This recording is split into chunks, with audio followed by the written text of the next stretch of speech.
Assalamualaikum warahmatullahi wabarakatuh. Berjumpa kembali dengan saya Family Channel. Kali ini saya mencoba tarik suara lagi bos. Masalah suara nomor 28 yang penting happy ya bos. Ini pas waktu rehat kerja buat hiburan saja. Selamat menonton dan jangan lupa di subscribe channel saya ya.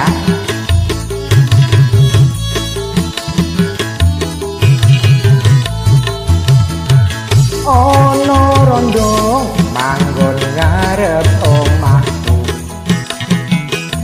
yen roh aku dheweke guyang-guyu, yen dhek ngerti aku namake, carane mlaku kaya digawe-gawe, kira-kira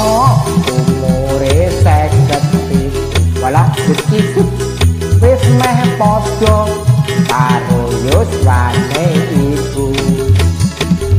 Aku ora ngerti apa karepe, saben sore aku dikirimi roti, suwe-suwe atiku saya mundak bingung, kudu kepingin yang omahe kon dilalah ibu pirsa kabeh,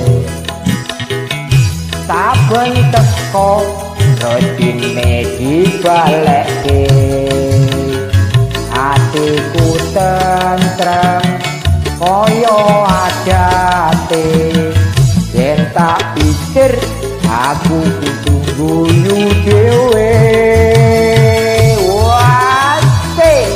Goyang dulu bos.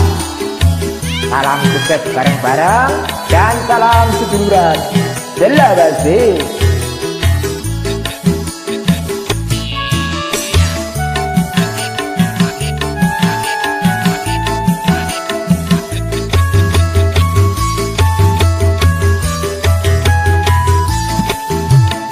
Ono rondo manggon ngarep omah,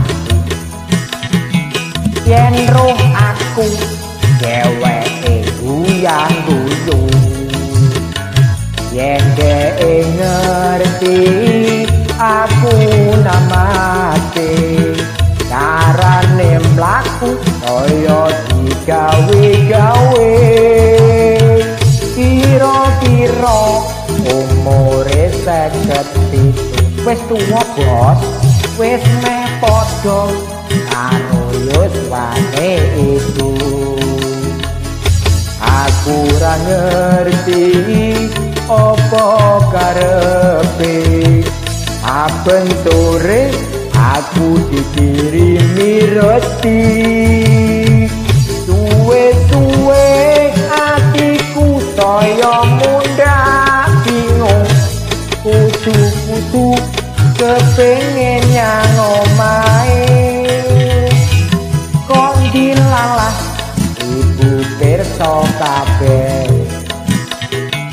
saben teko rotine dibalekke, atiku tentrem kaya adate, yen tak pikir aku kudu guyu dhewe,